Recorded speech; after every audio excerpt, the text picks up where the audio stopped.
currently working on right now, I don't know how well you can hear me in here, is stop there, working on Pheasants Forever land. So it's kind of difficult sometimes to always have perfect wood. That's why it works out very well for us, because we are clean chipping for Sappy, and we can deal with the smaller wood, which you can see. I mean, it's pretty small stuff. I don't know, chipping videos and stuff out here, you can tell it's pretty small. But so we're trying to get some roundwood out here this morning. I don't know how well it's going to work. We're actually getting kind of a misty rain. You can't really tell, but it's making the wood pretty icy, and it's hard to deal with. But yeah, we're just trying to sort as much as we can, try and get as much to the mill as we can here. So that's why we're doing roundwood and also chipping.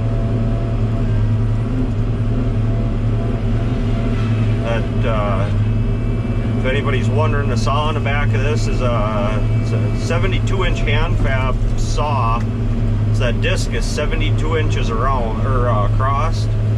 I don't know, a couple hundred teeth on it. Well, I don't know, 100 at least. We run a negative cut saw. I mean, everybody's got their preference, but we've had them saws go to, oh, there goes one. See, it's icy. It can't keep them in the bunk very well. Kind of fighting it. We've had those saw blades blow apart on us. We did one probably 6 years ago, 7 years ago. Oh, maybe longer now. And then just 2 years ago up by Jacobson, Minnesota, we lost one. But they're, I suppose, 1300 RPM that saw blade's spinning at. I'm running a Timber King 5.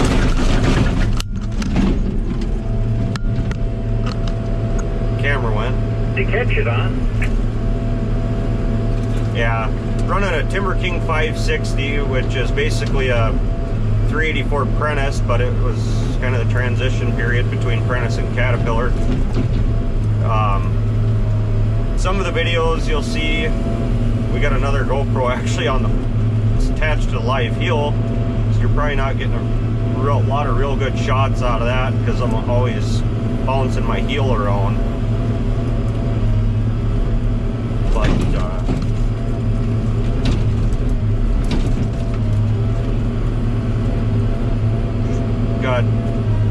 done 2 loads of chips so far this morning. Working on a load of roundwood here.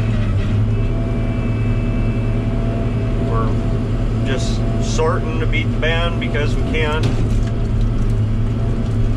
only get so much of the smaller stuff to the mill. Sappy, they have a minimum diameter, so you can only get so much brought there. And then we're still trying to, whatever I don't slash or whatever is slashed that can go, or that I'm getting roundwood out of, I'm setting off to the side, so when I get a chip trailer back,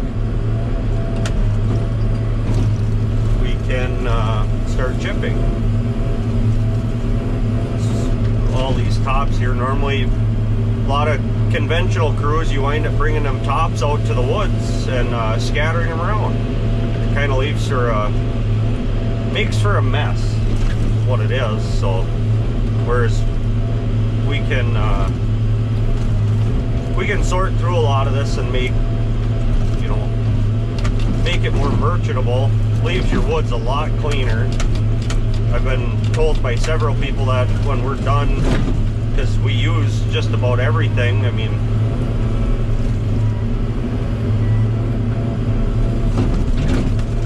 everything in the whole tree for the most part gets used when we're doing it this way, and it makes everything a lot nicer, a lot more easier to deal with in the woods. Pheasants Forever, I am I guess they're going to be burning this property off in the spring, so that's why, I don't know if I'll show it to you in a second here.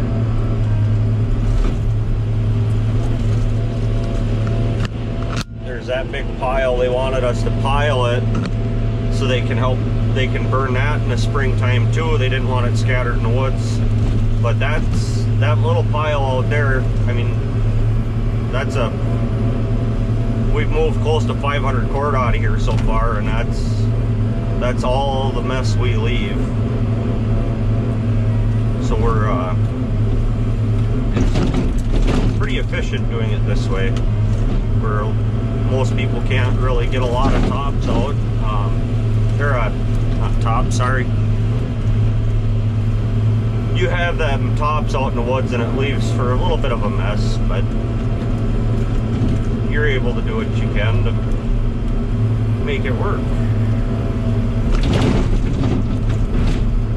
I always tuck my saw back here.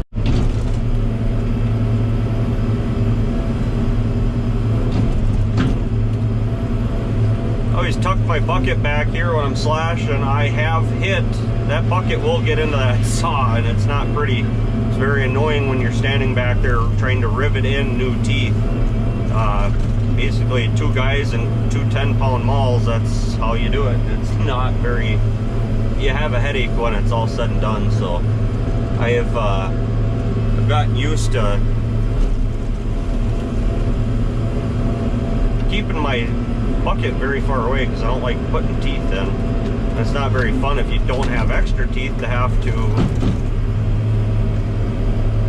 cut a little bit without teeth on your saw. It makes for a miserable time while you're waiting for somebody to get you teeth, or trying to call every other logger in the area to see who has teeth that'll fit our saw.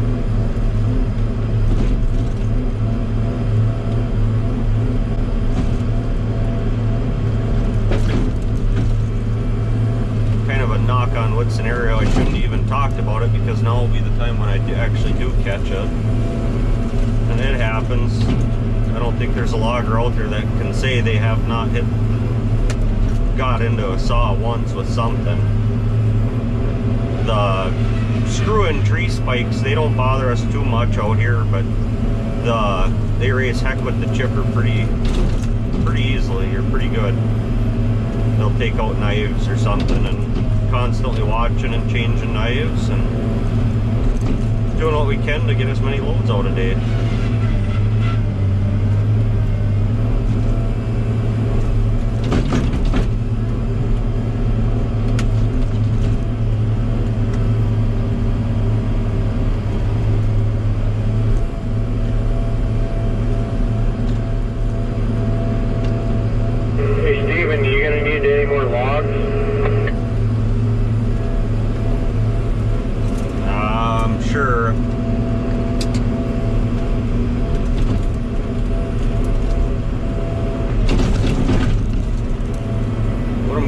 Doing, I don't know, I've heard 100 different people call it 100 different things. This is more recently, I guess I've heard it, Dave Haley, heard him call it hot logging. We're slashing and loading as we go. Kind of have to when we're chipping like this. We don't run center mounts like other people do, I guess.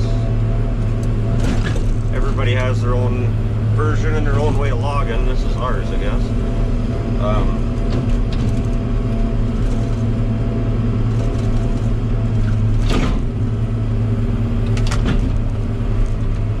Try and get some of the sawdust and junk out of the bottom of my bucket.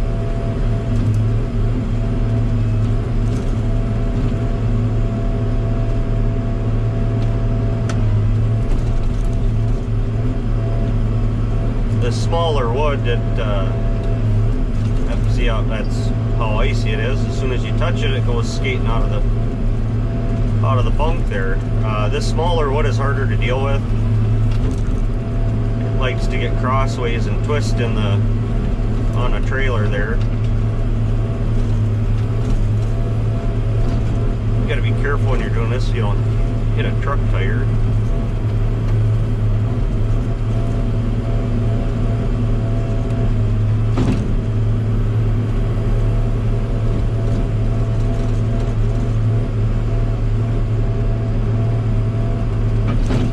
Lost a couple.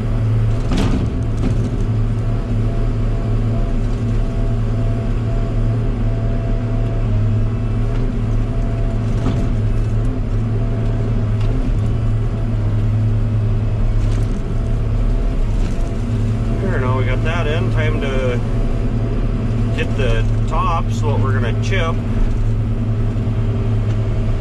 them swung over.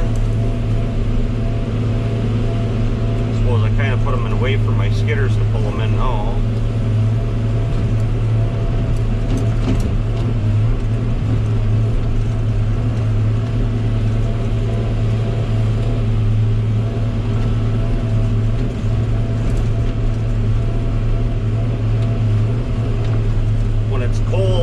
I mean, not that we're super cold right now, but when it's cold like this, a lot of the tops bust off pretty easily. So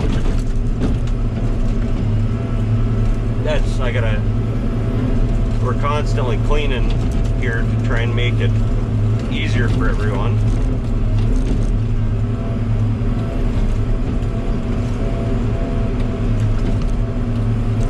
And when I say cleaning, it's all these little tops that I'm fighting here.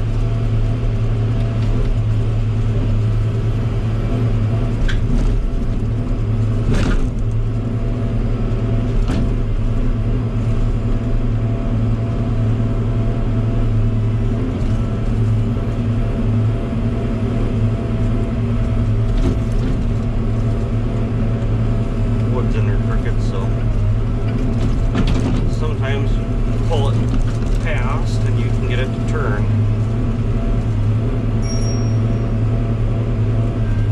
Text message. First load of chips we sent out this morning, the truck driver just texted me at the mill. Of course, he's not texting and driving. Don't want to ever do that. Just text me, first load of chips, 100,000, 420.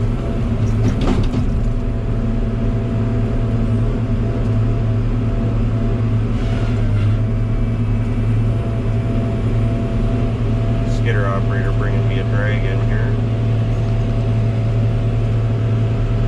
So I gotta sort through all that to try and get wood out. Finish this trailer, keeping my saw down and out of the way. Part ways so we don't take a chance at hitting it when he's backing the trees up.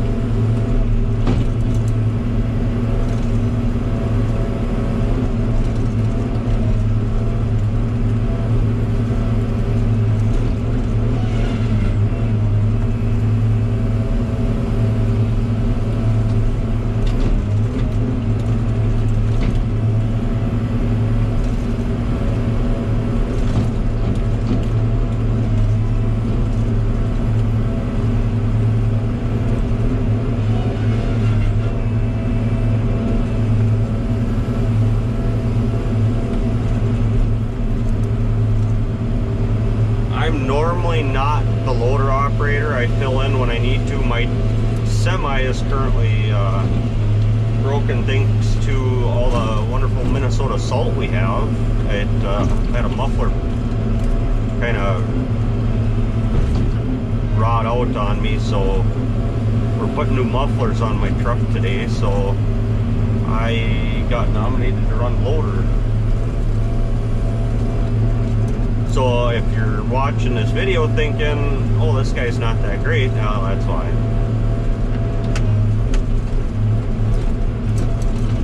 Do what I can to try and make things happen out here.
what's called a live heel on it. I don't know if you can see. It's all on a joystick. It's a button. It's tucked up right now.